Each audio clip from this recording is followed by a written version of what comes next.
It was a classic small town America. We had the movie theater, we had a couple of restaurants, we had a Western Auto. And in those days, it was old time Huron. There were houses all along Main Street. Main Street at that time was one straight road from the railroad tracks down to the water. It was just a small town that you felt safe. The community was a safe community. And things seemed, I don't know, easy back then. Life was fun. Huron was a terrific town. It was the center of a lot of industry at the time. It was really a vibrant town.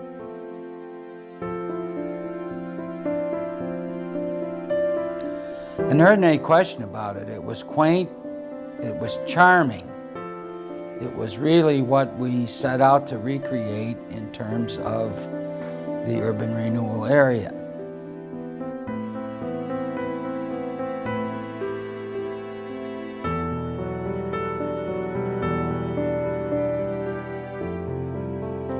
The city continued to grow in the early 1960s.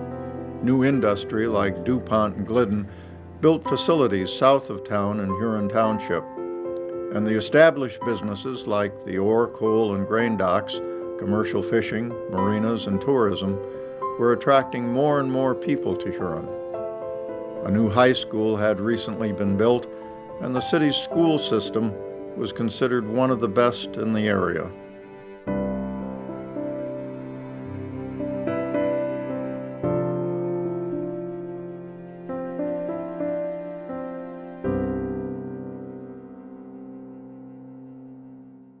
Huron became a city in 1960, and it truly was a village, but to become a city was a big jump for the city of Huron. Well, as it moved into the 65 and they hired Dean Sheldon as their first city manager, was sort of a man of dreams. He wasn't all negative. His dream was that the city become a model city.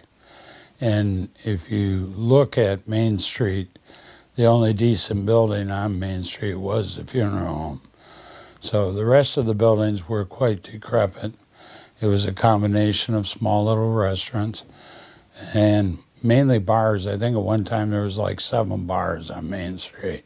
There was no interest in profound upkeep of these properties. Many of them were unsafe. Electrically, the utilities, all of them were in poor shape. The construction of the buildings was deteriorating.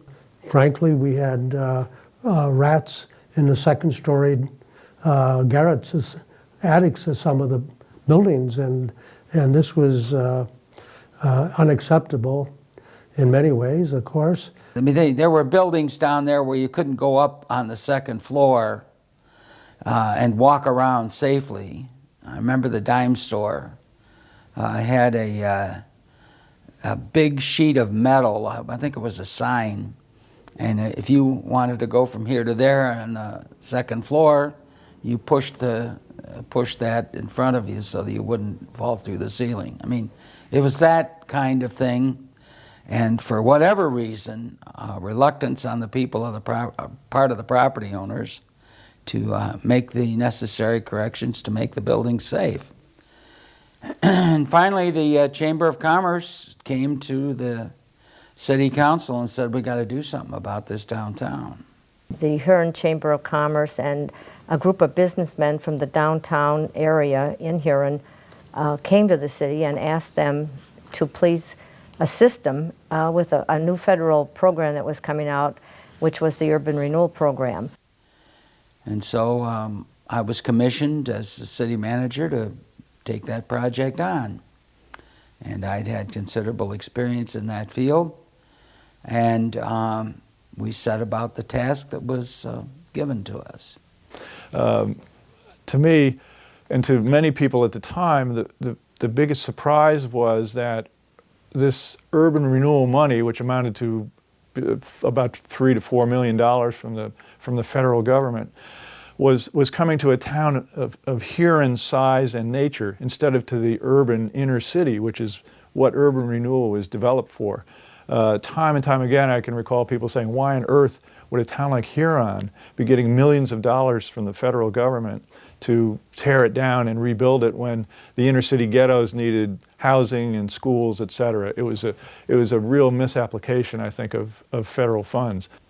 But I think it's important to understand that this project was not generated by me, nor was it generated by the city council, except from a legal standpoint.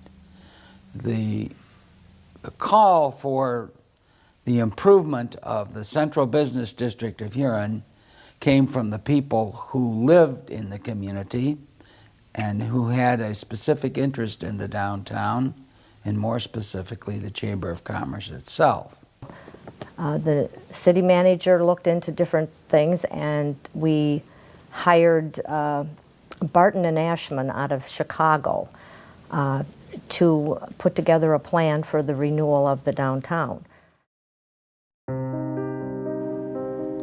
The original area targeted for redevelopment included the downtown business district from Shirley and Mill Street to South Street. The area was expanded to include the City Hall block bounded by Shirley, Williams, and Main Streets and Route 2, as well as 3 parcels that included the bowling alley and the Twine House. The plan called for the demolition of 57 businesses and 21 residences on Main and William Street. It would cost a little more than $1 million to buy the land and the buildings. Of the 26 acres to be raised, only 19 were to be developed. City officials also wanted to build a 120-berth boat basin, circular in shape, which would serve as a harbor of refuge for small boats forced off the lake by bad weather and provide short-term dockage for boaters visiting Huron.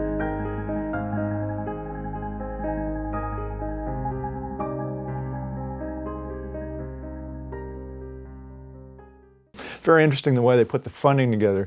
The project was projected to cost about $4 million, as I recall. The federal government was willing to fund 3/4 of it, or about $3 million. So that left the city short $1 million. They went to the state of Ohio and learned that if they would build what's called a harbor of refuge in the town, that they could get state funding for that. And that's what gave rise to the idea for the boat basin. And so the extra $1 million that they needed to fund the whole project, 3/4 of that came from the state for the boat basin. So now they had the $3 million plus about 3/4 of the rest of the million, the next $1 million. They needed another 0.25%. And in my research, I found that they had sold many years ago the Huron Light plant, and they had a fund of money sitting in a capital improvements fund. So they took that money and threw that into the pot, and then there was a little bit left over, and I think they intended to pass a small levy to collect the rest of the money. The financial plan that we put together for this was extraordinary in that it involved the Ohio Department of Natural Resources, the Division of Watercraft. They paid for the boat basin, and the Corps of Engineers did the widening of the harbor, and so it all worked together so that the city's monetary contribution toward the project was minimal, I would say. Urban Renewal paid not only for the demolition, but also for the construction of the new roads, the water lines, the storm drains, and etc. But there was no money for redevelopment. Of course, there were opponents. This is a hot topic in town at the time, and one of the arch rivals of urban renewal was Mrs. Millicent Lieb and her husband, Don. Don had a pest control service in the city, and the two of them were spearheading the opposition to that.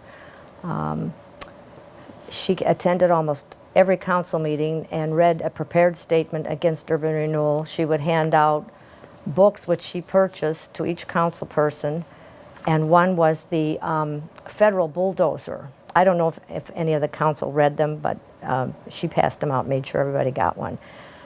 She became a nuisance. She had a cause, but the way she went about it, people were laughing at her. Do you remember a woman named Abigail? Oh, of course I do. Sure I do. Do you have any comment on that? Yeah, describe what that was all about. Well, that's a big order. Why don't you rewind the film and we'll start all over again? I don't know what it was all about. Except that she was opposed to this project and a lot of other ones as well. And so I never had any problems with her directly. I mean, I never considered. I thought it was unfortunate that she and a group of cohorts took the attitude that they did with regard to the hard work that we were doing, but I never talked to her about it. I never accosted her. We were on the friendliest of terms, and I thought. She didn't feel that it was necessary for our downtown to be torn apart, and it was fine the way it was. I think another agenda she might have had was that with my grandfather's business and pest control, all of those businesses were his customers, and they didn't want that to be, interfered with.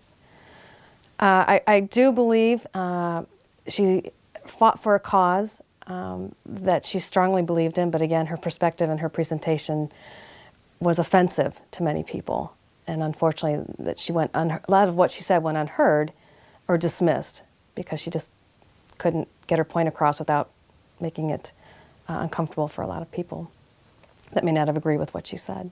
Did she have supporters, people that were helping her with all this, or was she pretty much a one-woman? She was pretty much a one-woman show.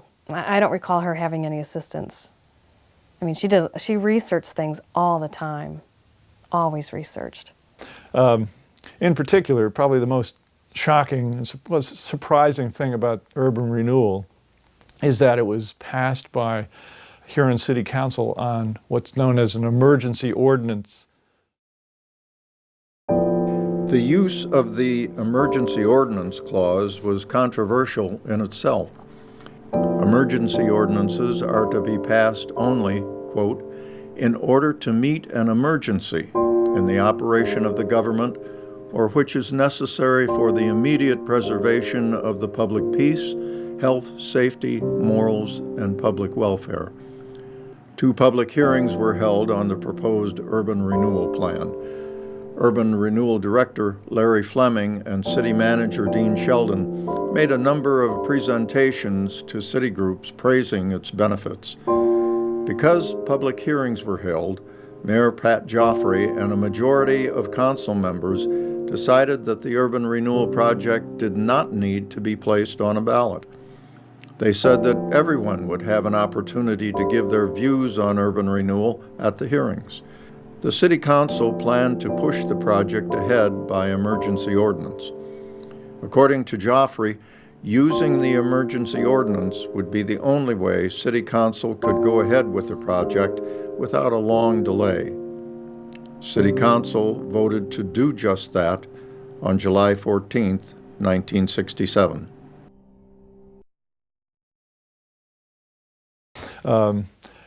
Why on earth this development project that tore down the entire city of Huron, dug out the heart of the city to create the boat basin, was passed on an emergency basis, still resonates as a question today. It's quite shocking as a force of government. Millicent Lee went out with a petition drive very quickly, got enough signatures on the petition to have a vote for the repeal take place. And then there was a battle. There was a lot of talking to community groups back and forth, and it was quite a controversial issue. The newspaper was full of the pros and cons. At the time, Dr. Henry Lair was running for council, and he put out a a brochure called The Truth on Urban Renewal, tour booklet. And he explained the different things that would happen and why it was such a good project. In fact, I have the cover of one of his brochures is showing how dilapidated the town was, and on the back was how to, what the issue was on the ballot. The city fathers, I remember talking to them, they were quite confident that the vote would pass in favor of urban renewal, something like 2-1. And shockingly, on the night of the election, it did pass, but only by 44 votes, which shocked the city managers by the narrowness of the victory and gave Millicent Lee a huge boost that she'd been so close. One of the minor quirks of that election, and Millicent Lee went to her grave thinking this was a huge travesty, was that because the vote was for a repeal of the urban renewal, you had to vote yes to repeal it and no to keep it. So Millicent got a lot of phone calls, she told me afterwards, by people in tears saying they had gone in thinking if they voted no, they'd be voting no on the urban renewal project, when in fact they were voting no to repeal it, and therefore they were voting the opposite way of the way they intended. So Millicent got another recall petition together and challenged the vote in the local Common Pleas Court in Sandusky. She lost that decision, appealed it to the district appeal court in Toledo, and by a 2-1 vote, she lost again. Meanwhile, she had written to President Johnson and the head of the Urban Renewal Division and said, I've challenged these cases, this project in court, and I would ask you, I beseech you, President Johnson, to halt the urban renewal project until we get a decision from the court. And she did get a letter back from the head of urban renewal saying that President Johnson had spoken to him and had told him to halt the program until the court decision had been reached. As I said, then and that was a huge victory for her, was shocking again to the city managers. And so she was able to proceed with her appeal until she got to the Toledo appeals level court, where she lost.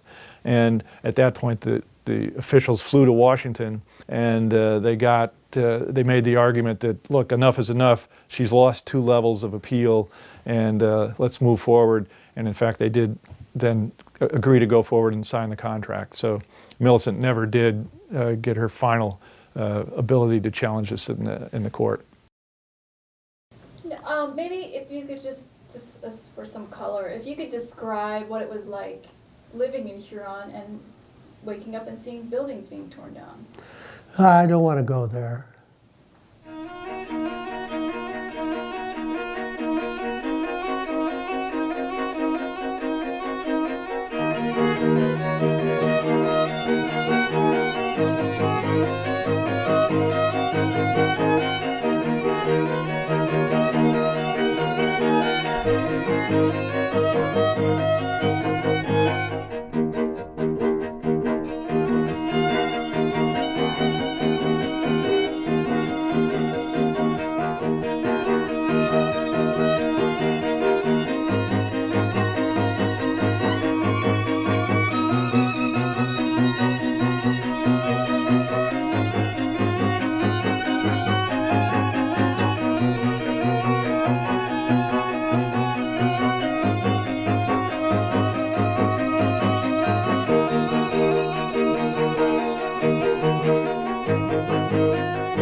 One of the most contentious parcels in the urban renewal project was the Town Hall block.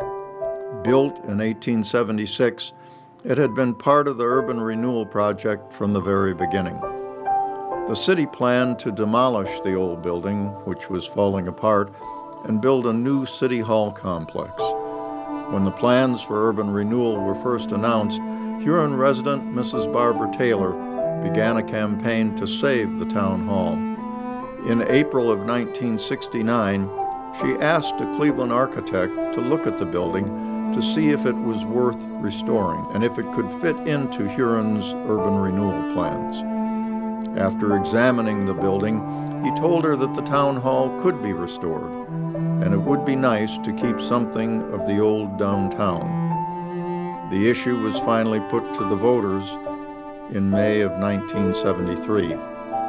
The vote for a $352,000 bond issue to remodel the town hall was soundly defeated, 1,192 to 394. But the vote to build a new city complex was also defeated, 904 to 761. In February of the following year, City Council determined the fate of the old town hall when it announced that it would build a new complex to house city offices. A news release from the city stated that the decision was based on urban renewal needs, city government demands, and not upon efforts to build monuments.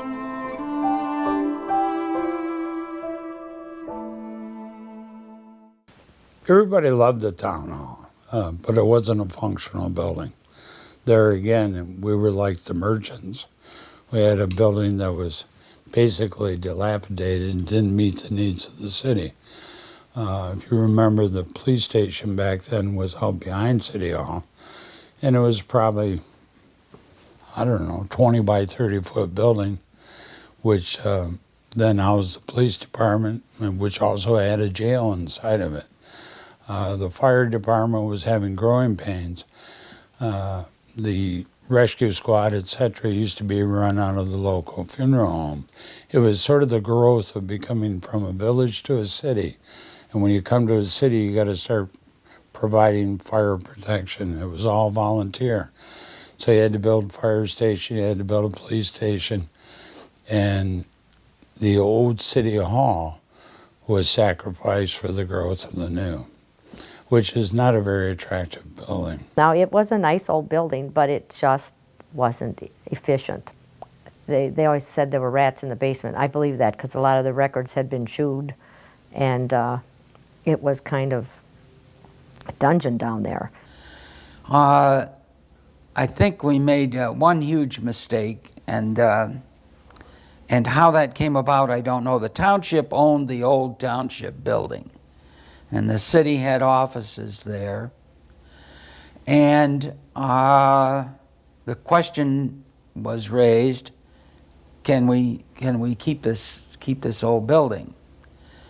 Well, those of you that know that place know that it was a beautiful, beautiful old building, but it wasn't really usable because to go, you had to, upstairs was the auditorium, and you had to climb, and people don't climb stairs anymore. We had competent architects in to look at it, and they said that the preservation of it wasn't worth doing. I think if we were to do it over again, we would do whatever it took to maintain that building.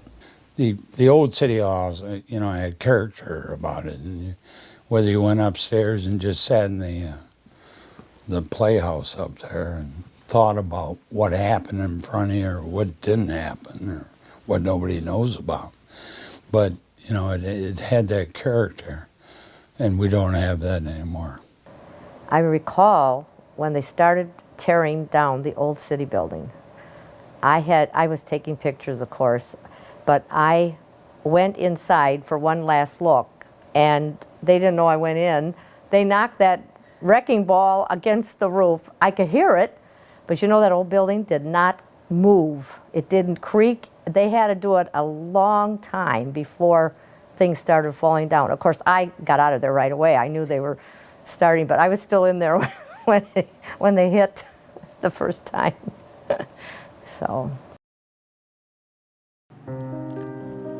City officials were stunned when the results of the November 4th, 1969 election were counted.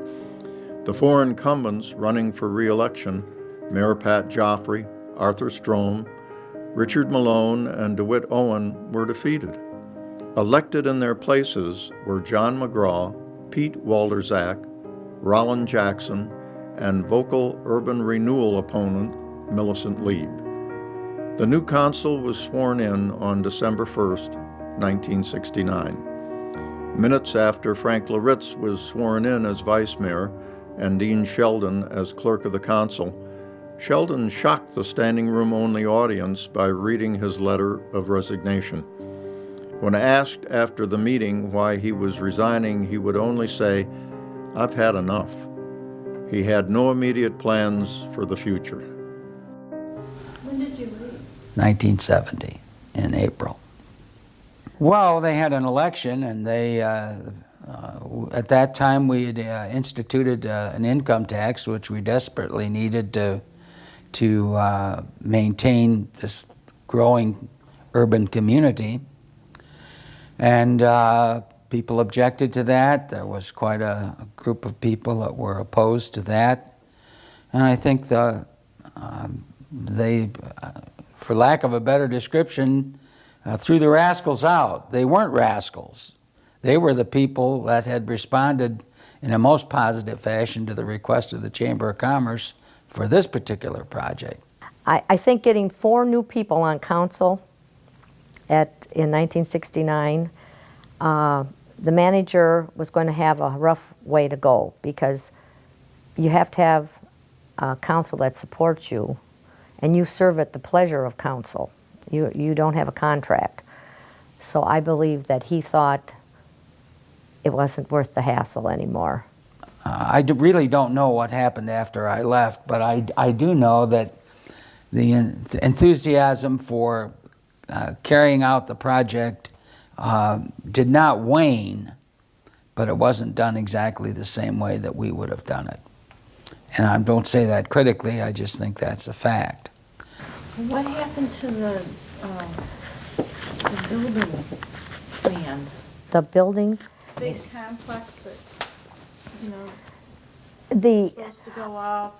The plans were originally, the boat basin in its first plan was round, and the second plan, it was horseshoe. And they had businesses on the outskirts of that, surrounding it. And when it came time to do some building, the interest rates were 15% or better. And the developers that were interested kind of backed out and decided they did not want to invest at that time. And then the basin sat idle for a long time, and it was an open space, and people liked that. And they didn't want any buildings built down there then. They wanted more of a focal center for communities, like a community gathering area. And that's why you don't see many buildings down there. There's just a few on the south side, but the rest is all kind of open. And it's become more of a destination for different functions, and it's used quite a bit in the summertime. But the reason the plans didn't happen was because of that, the economy at the time.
In October 1979, 10 years after the first building was demolished, the City Council signed a contract with Bob and Joan Trock's Huron River Development Corporation.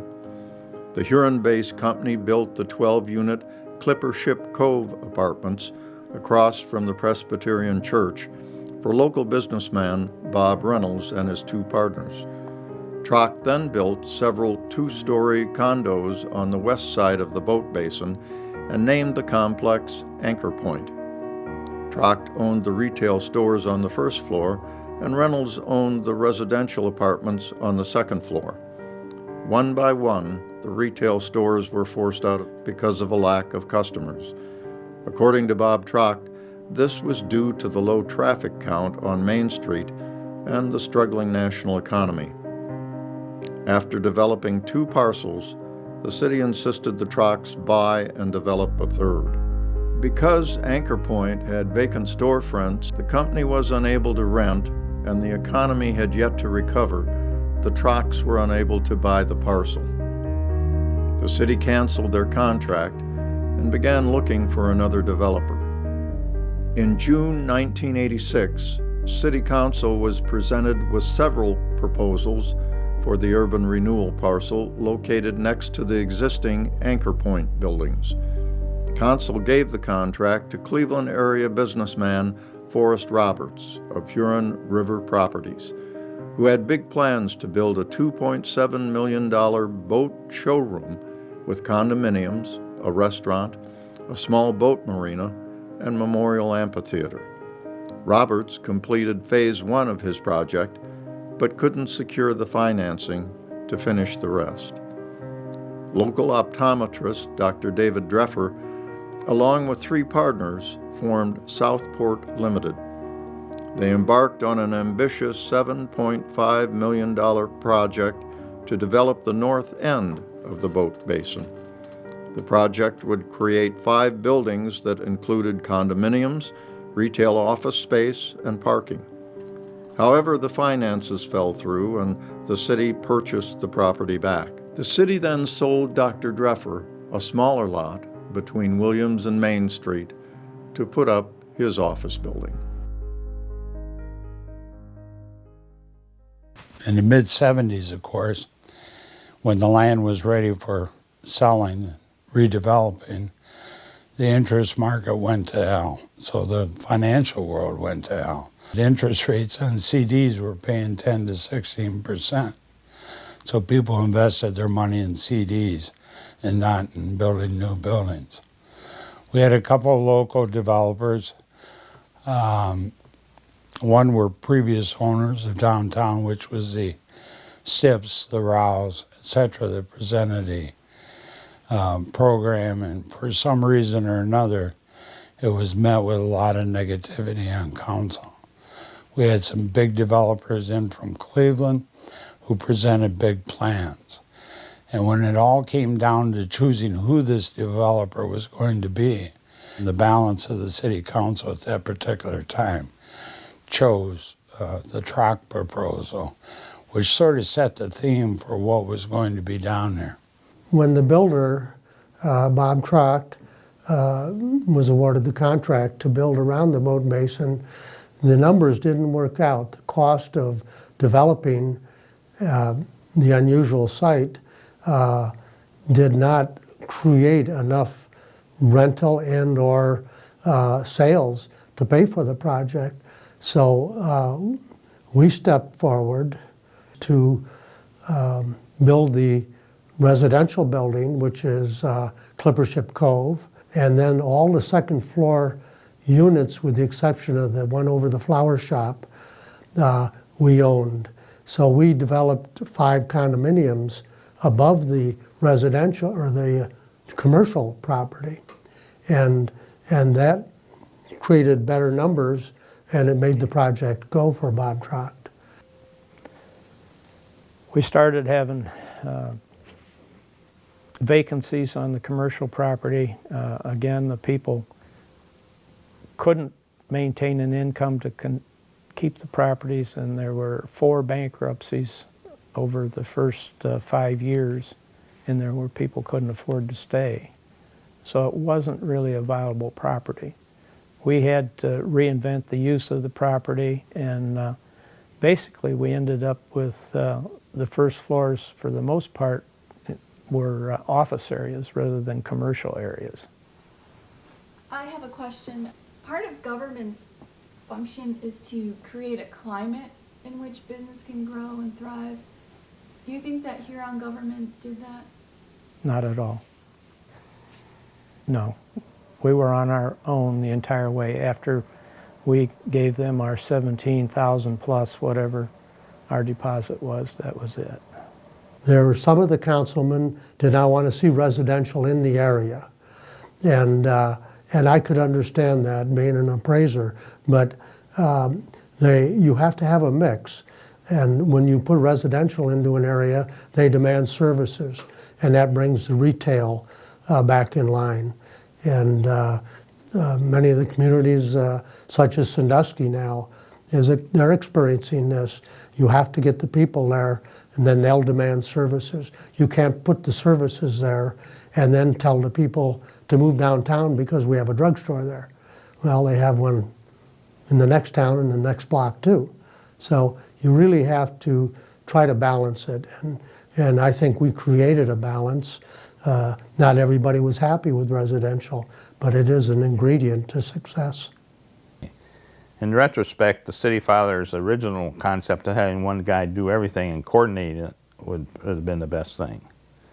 But they couldn't do that. The next best thing is to sell it off in parcels, which after 3 or 4 years they did. But evidently they didn't have enough teeth in the architectural review committee in order to really make sure that they followed along. I think we all lived in a dream world. We thought what we saw on plans was a realistic approach to what the town could be. Where you see the amphitheater down there, that was intended to be all retail on different levels. Main Street was meant to be just a parking artery, and William Street was to be the main street going through town. The Druffer and Williamson Professional Building was not supposed to be there. That plan was changed. The Twine House was supposed to expand and go into the convention center. That never happened. And the main reason was money, and the interest rates to borrow money wasn't there for the development. I think that we laid the groundwork for the downtown, which I am pleased, very proud that we did do. And I do think that the people now that have the powers are helping the businesses. I know at the boat basin and through the Chamber of Commerce that they are recognizing businesses, and they know that they have to help if they want them to stay. But it's interesting hearing people come up to you later on in life and say, boy, Millicent was really right. But, everyone would say it was her presentation, and other people would say, no, she never was right. But I think the majority of what I've heard in the last few years has been, really, Millie was right. And it's sad that we've lost a downtown. It was really nice. And as I look back on the project, and it was a very controversial project, I can see where had urban renewal not existed and had they continued to occupy the resident or the commercial properties in the downtown area, that as we look at it now, they probably would be all vacant. And with the advent of the mall and strip shopping centers and that sort of thing, the little downtowns are just part of history. However, we are very, very lucky, very fortunate. We have the boat basin, and it's become a community center. It's become certainly a centerpiece of the community. And whereas without urban renewal, we wouldn't have had it. So in the long run, at this point in time, I think the complex or the urban renewal program was the right way to go. It just took longer to get there. Is it a better place today? it's probably not as friendly as it used to be, and that could just be people. It used to be a real friendly place to go on a Saturday morning. You'd see everybody and you'd chat and you'd shop and what have you. But on the whole, I think it's probably better off today. People after the fact says, yes, I would have, redone my building. I would have made it safe. I would have done the rewiring and stuff that was necessary and make it appreciable.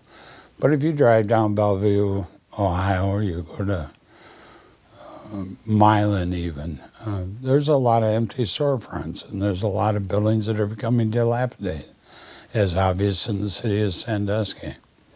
So what does it take? Back then it was a dream, it didn't happen.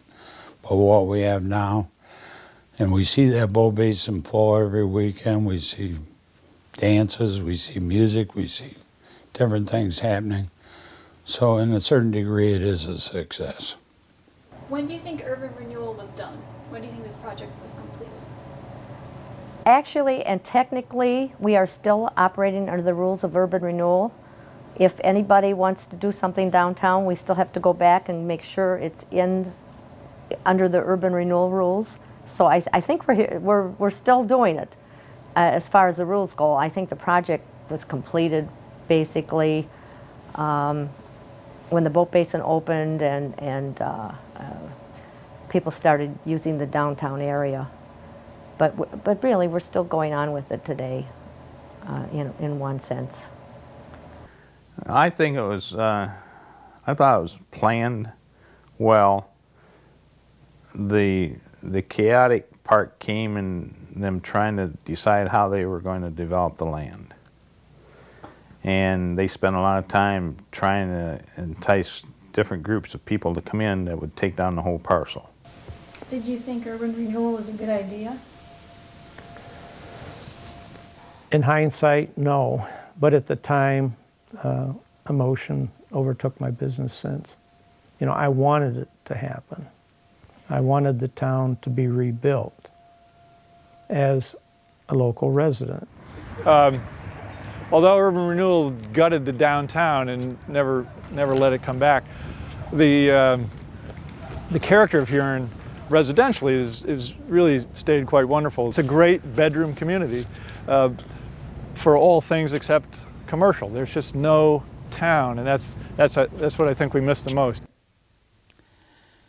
Today, I would guess, given the penchant in urban America for preservation and restoration of older sites, we might have taken a different approach. I think it's incredible that we were able to do this here, and at the same time improve municipal services and the whole climate for life here in this town. I look at Huron now, almost 50 years later, and as far as I know from talking to people around, this is where people want to come, this is where they want to live, this is where they want to send their kids to school.